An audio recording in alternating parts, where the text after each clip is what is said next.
করলাম, কিন্তু দেখুন একটা কুকুরের মনোভাবটা শুনুন, যে আমাদের মধ্যে ঘৃণা জাগবে, লজ্জা জাগবে। কুকুরটার মনে মনে ভাবছে ভগবান তো আমায় সব দিল, আমায় দুটো নয় আমায় চারটে পা দিয়েছে, আমায় কান দিয়েছে, আমায় চোখে দিয়েছে, কিন্তু একটা জিনিস আমায় দিল না। কি বলুন তো, তোমাকে হরি বলা দিল না। দয়াময়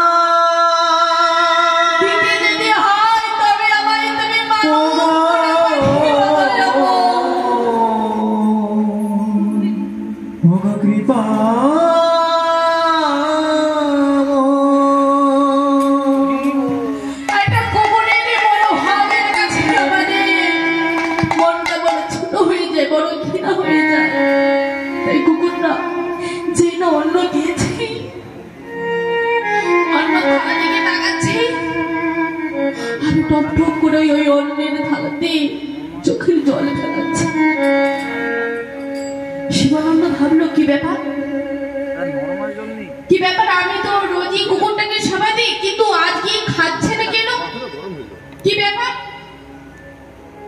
তার মানে আমি যেটা ভাবছি কি তাহলে সেটা কি হতে পারে? না না না না, একবার পরীক্ষা করে দেখি তো সত্যি কিনা।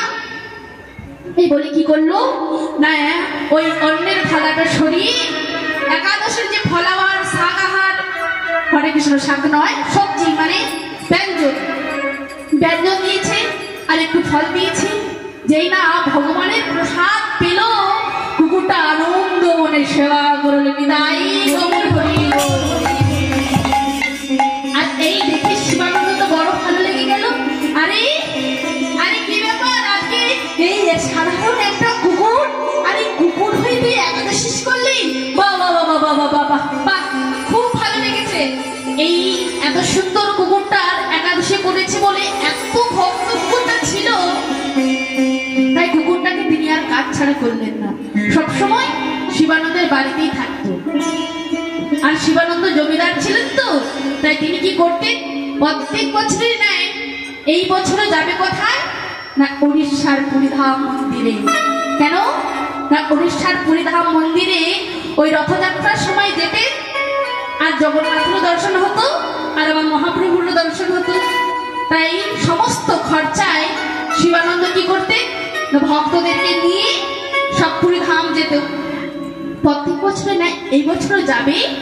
আর এমন সময় ওই কুকুরটার ন্যাচারালিতে দেখতে শিবানন্দের কাছে এসে বলছে, শিবানন্দ এমন ভাবে বলতে চাইছে যেন, শিবানন্দ তুমি তো প্রত্যেক বছর ভক্তদেরকে নিয়ে যাও, এবছর কি তুমি আমায় নিয়ে যাবে না?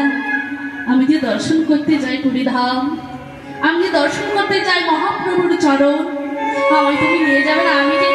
আমি যে তোমার সঙ্গে যেতে চাই। যেই না কুকুরের মনোভাবটা বুঝতে পারলো, শিবানন্দ কি করেছে না কুকুরটাকেও সাথে নিয়েছে। যেই না সাথে নিয়েছে, ব্রাহ্মণ বৈষ্ণব সবাই রেগে গেল, এই যে শিবানন্দ বলি হারি তোমার কাছে, বলি তোমার কি কিচ্ছু নেই মাথায়? আরে তুমি এই সাথে করে কুকুরটা নিয়ে যাচ্ছ, আমরা ব্রাহ্মণ, আমরা বৈষ্ণব, আরে কুকুর নিয়েছো কেন? বললো না কুকুর যে জিনিস খায়, রাম রাম রাম রাম রাম, কুকুর ভালো জিনিস খায় কেন বলুন তো?